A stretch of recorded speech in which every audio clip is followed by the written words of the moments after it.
ಸುಮಾರು ಎಷ್ಟು ದೇಶಗಳು ಸುತ್ತಿದ್ದಾರೆ ದೀಪಿಕಾ ಇಲ್ಲಿ ತನಕ? ಆ, ಆಗಿರ್ಬೋದು ಒಂದು 10-12 ಪ್ಲಸ್ ಆಗಿರ್ಬೋದು. ಇನ್ನ ಕೌಂಟ್ ಕರೆಕ್ಟಾಗಿ ಮಾಡಿಲ್ಲ, ನೋಡೋಣ. 198 ಹತ್ತತ್ರ ಬಂದಾಗ ಮಾಡೋಣ ಅಂತ. ಒನ್ ಆಸೆ ಇದೆ. ಓ, ಖಂಡಿತ ಇದೆ. ಅದು ನನ್ನ ಲೈಫ್ ಟೈಮ್ ಡ್ರೀಮ್. ಅದು 198 ಕಂಟ್ರೀಸ್, ಎಲ್ಲ ದೇಶನೂ ಸುತ್ತಲೇಬೇಕು ಅಂತ.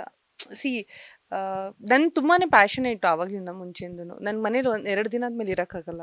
ಇಟ್ಸ್ ನಾಟ್ ದಟ್ ನಾನು ಇರಬಾರ್ದು ಅಂತಲ್ಲ, ಏನಾದ್ರೂ ತಿಳ್ಕೊಬೇಕು, ಏನಾದ್ರೂ ಮಾಡಬೇಕು ಅಂದ್ರೆ ಹೊರಗಡೆ ಹೋಗ್ತಿರ್ಬೇಕು, ಆಕ್ಟಿವ್ ಆಗಿರ್ಬೇಕು, ಕಲಿಬೇಕು. ಅದಕ್ಕೋಸ್ಕರ ದುಡ್ಡು ದುಡಿಬೇಕು, ಅದನ್ನ ತಗೊಂಡು ಅಲ್ಲಿ ಖರ್ಚು ಮಾಡ್ಬೇಕು. ನಾವು ಖುಷಿಗೋಸ್ಕರ ತಾನೇ ನಾವು ಬದುಕೋದು. ಆಯ್ತು, ಅಪ್ಪ ಅಮ್ಮ ನಮ್ಗೆ ಏನ್ ಕೊಟ್ಟಿದ್ದಾರೆ, ನಮ್ಗೆ ಏನು ಲೈಫ್ ಕೊಟ್ಟಿದ್ದಾರೆ. ಅಟ್ಲೀಸ್ಟ್ ಈಗ ನಮ್ಮ ಕೈಲಾಗಿಂದ ನಾವು ಮಾಡ್ಲೇಬೇಕು. ಏನು ನಾನು ಹೇಳೋದು, ಸೇಫ್ಟಿಗೆ ಎಷ್ಟು ಬೇಕು ಅಷ್ಟು ಮಾತ್ರ ಬೇಕು ದುಡ್ಡು. ಇನ್ನು ಮಿಕ್ಕಿದೆಲ್ಲ ಏನು ಮಾಡಬೇಕು, ಯಾರು ಎಲ್ಲಿ ಎತ್ಕೊಂಡು ಹೋಗಲ್ಲ. ಸೊ ಲೈಫಲ್ಲಿ ಆರಾಮಾಗಿ ಇರೋ ತನಕ ಚೆನ್ನಾಗಿ ತಿನ್ಕೊಂಡು ಮಜಾ ಮಾಡಿಕೊಂಡು, first of all I prefer travel ಮಾಡಿಕೊಂಡು ಆರಾಮಾಗಿರ್ಬೇಕು. ರೀಸೆಂಟಾಗಿ ಯಾವ ದೇಶಕ್ಕೆ ಭೇಟಿ ಕೊಟ್ಟಿದ್ದೀವಿ? ರೀಸೆಂಟಾಗಿ ಅಜರ್ಬೈಜಾನ್. ಹಾಂ, ಅದು ಅರಬ್, ಯುರೋಪ್ ಏನೋ ಬರುತ್ತೆ. ಸೊ ಅಲ್ಲಿ ಅಜರ್ಬೈಜಾನ್ ಹೋಗಿದ್ವಿ ಒಂದು ವೀಕ್. ಆ ಜರ್ನಿಲೆಲ್ಲ ಒಂದು ಮಾತ್ರ ತುಂಬಾ ಹೈಲೈಟ್ ಆಗಿ ಕಾಣಿಸೋದು, ಆ ಬೀಳೋದೊಂದು ನೀವೇ ಪೋಸ್ಟ್ ಮಾಡ್ಕೊಂಡಿದ್ರೆ ಆಗ್ತಿಲ್ಲ. ಥೈಲ್ಯಾಂಡಲ್ಲಿ ಅಲ್ಲಿ ತುಂಬಾ ಸ್ಲಿಪ್ರಿ ಇತ್ತು. ಆ ಪ್ಲೇಸ್ಗಳು ಇಂಥದ್ದೇ ಬೇಕು ಅಂತ ಹುಡ್ಕೊಂಡು ಹೋಗ್ತೀವಿ ಗೊತ್ತಾ. ಅಲ್ಲಿ ಹೋಗಿ ಬಂದ್ಮೇಲೆ ಒಂಥರ ಡಿಸಪಾಯಿಂಟ್ ಆಗಬಾರ್ದು, ಫೋಟೋ ತೊಗೊಂಡಿಲ್ಲ, ವಿಡಿಯೋ ತೊಗೊಂಡಿಲ್ಲ ಅಂತ. ಸೊ ನಮ್ಗೆ ಏನು ಇಷ್ಟ ಆಗುತ್ತೆ ಅದನ್ನ ನಮ್ಮ ಆಡಿಯನ್ಸ್, ಅಂದರೆ ಈಗ ನಾನು ಸೋಷಿಯಲ್ ಮೀಡಿಯಾಸ್ಗಳಲ್ಲೇ ಶೇರ್ ಮಾಡ್ಕೊಳಕ್ಕೆ ಇಷ್ಟಪಡ್ತೀನಿ. ಬಿಕಾಸ್ ಅದು ಪ್ರಮೋಷನ್ ಲೆಕ್ಕದಲ್ಲಲ್ಲ, ಸಮಥಿಂಗ್ ನನಗೂ ಅದು ಮೆಮೊರಬಲ್ ಆಗಿ ಉಳ್ಕೊಳ್ಬೇಕು ಅಂತ. ಸೊ ಅಲ್ಲಿ ನನಗೆ ಆ ಪ್ಲೇಸ್ ಇಷ್ಟ ಆಯಿತು. ಸೊ ಮಾಮೂಲಿ ನಾವು ಹೋದಾಗೆಲ್ಲ ವಿಡಿಯೋ ಮಾಡ್ಕೊಳ್ತೀವಿ. ಸೊ ಅಲ್ಲೂ ವಿಡಿಯೋ ಮಾಡೋಕ್ಕೆ ಹೋಗಿ, ಎಕ್ಸ್ಪೆರಿಮೆಂಟ್ ಮಾಡೋಕ್ಕೆ ಹೋಗಿ ತವ ಹಾಕೊಂಡು ಬಿದ್ದಿದ್ದಾಯಿತು. ಥ್ಯಾಂಕ್ ಗಾಡ್ ಏನೂ ಆಗಲಿಲ್ಲ. I am all okay. But ಆ ಟ್ರಿಪ್ಪಲ್ಲೇ 2 ಬ್ಯಾಡ್ ಇನ್ಸಿಡೆಂಟ್. ಒಂದು ಮುಖ ಹೊಡೆಸ್ಕೊಂಡೆ, ಇನ್ನೊಂದು ಫೋನ್ ಕಳ್ಕೊಂಡೆ. ಎರಡೂ ಹೋಯ್ತು. ಬಟ್ ಟ್ರಿಪ್ಪು ಮಾತ್ರ ಈಗಲೂ ನೋಡಿ ಇಡೀ ಪ್ರಪಂಚ ಮಾತಾಡೋ ಥರ ಮೆಮೊರಬಲ್ ಆಗಿ ಉಳ್ಕೊಳ್ದಷ್ಟೇ. ಇನ್ನು ಸಿನಿಮಾ ಕಡೆ ಬರೋದಾದ್ರೆ ಇನ್ನೆಷ್ಟು ಸಿನಿಮಾಗಳು ದೀಪಿಕಾ ಅವ್ರನ್ನ ಹುಡ್ಕೊ ಬರ್ತಾ ಇದೆ ಅಂತ?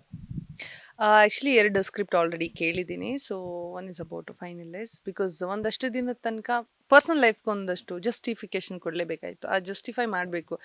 ಹೊಸ್ದಾಗಿ ಮದುವೆ ಆಗಿದ್ದೀವಿ ಅಂತ ಅಲ್ಲ. ಸಿ, ಪ್ರಯಾರಿಟೀಸ್ ಆಗಿ ಯಾವಾಗಲೂ ಇಡಬೇಕು. ಅಮ್ಮ ಅಂತ ಬಂದ್ಲಿ, ಅಥವಾ ಬರೋ ಪಾರ್ಟ್ನರ್ ಆಗಿರ್ಬೋದು, ಅಥವಾ ಸಿನಿಮಾ ಅಂತ ಆಗಿರ್ಬೋದು. ಸೊ ಅದನ್ನೆಲ್ಲ ಒಂದು ಪ್ರಯಾರಿಟಿ ಲಿಸ್ಟಲ್ಲಿ ನಾವು ಇಟ್ಟಾಗ ಅದಕ್ಕೆ ಅದರಿಂದ ಒಂದು ಟೈಮ್ ಕೊಡಬೇಕಾಗತ್ತೆ. ಆ್ಯಂಡ್ ಆಲ್ಸೋ ಸಿನಿಮಾ ಒಂದು ಒಳ್ಳೆ ಸ್ಕ್ರಿಪ್ಟ್ ಬಂತು ಅಂದರೆ ಅದಕ್ಕೆ ಟೈಮ್ ಮಾಡಿಕೊಂಡು ನಾವು ಮಾಡಬೇಕಾಗತ್ತೆ. ಸೊ ಇದೆಲ್ಲದ್ರ ನಡುವೆ ನನಗೊಂದು ಸ್ವಲ್ಪ ದಿನ, ನಾನು ಆವಾಗಲೇ ಹೇಳ್ದಾಗೆ ಪರ್ಸ್ನಲ್ ಲೈಫ್ ತುಂಬ ವರ್ಷಗಳಾಗೋಗಿತ್ತು.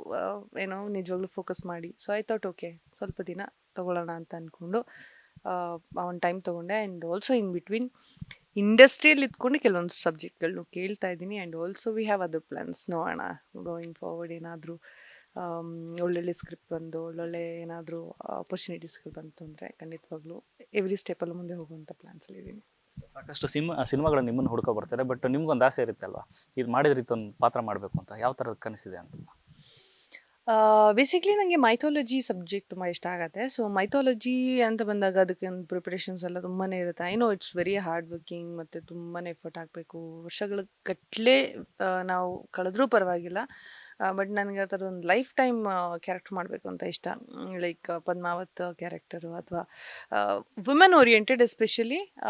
ಇಲ್ಲ ಅಂದರೂ ಆ ಕ್ಯಾರೆಕ್ಟರ್ಗಾದ್ರೂ ಒಂದು ತುಂಬ ದೊಡ್ಡ ಮಟ್ಟದಲ್ಲಿ ವೆಯ್ಟೇಜ್ ಇರಬೇಕು. ಆ ಕ್ಯಾರೆಕ್ಟರ್ಗೆ ಅಷ್ಟು ನಾನು ಏನು ಪ್ರಿಪ್ರೇಷನ್ ಮಾಡಿ ಅದ್ರ ಬಗ್ಗೆ ಒಂದಷ್ಟು ವರ್ಕ್ ಮಾಡಿ ಮಾಡುವಂಥ ಕ್ಯಾರೆಕ್ಟರ್ನ ನಾನು ಎಕ್ಸ್ಪೆಕ್ಟ್ ಮಾಡ್ತೀನಿ. And also fighting oriented for sure. But ಅದು ಈಗ ಸದ್ಯಕ್ಕೆ ಬೇಡ ಅಂತ ಅಂದ್ಕೊಂಡಿದ್ದೀನಿ. ಈ ಸಿನಿಮಾದಲ್ಲಿ ಮಾಡಿದ್ದೀವಿ ಆಲ್ರೆಡಿ.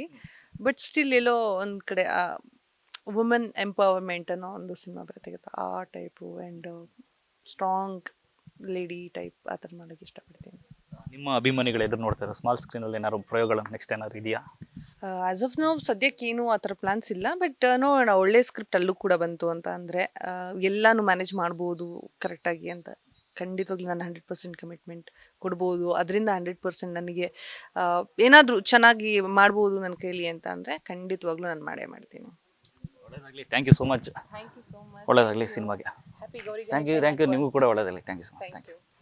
ಎಸ್, ಇದಿಷ್ಟು ದೀಪಿಕಾ ದಾಸ್ ಅವರ ಮಾತು. ಕ್ಯಾಮ್ರಾ ಪರ್ಸನ್ ಸಿದ್ದು ಜೊತೆ ಲೋಕೇಶ್ ನ್ಯೂಸ್ ಫಸ್ಟ್, ಬೆಂಗಳೂರು.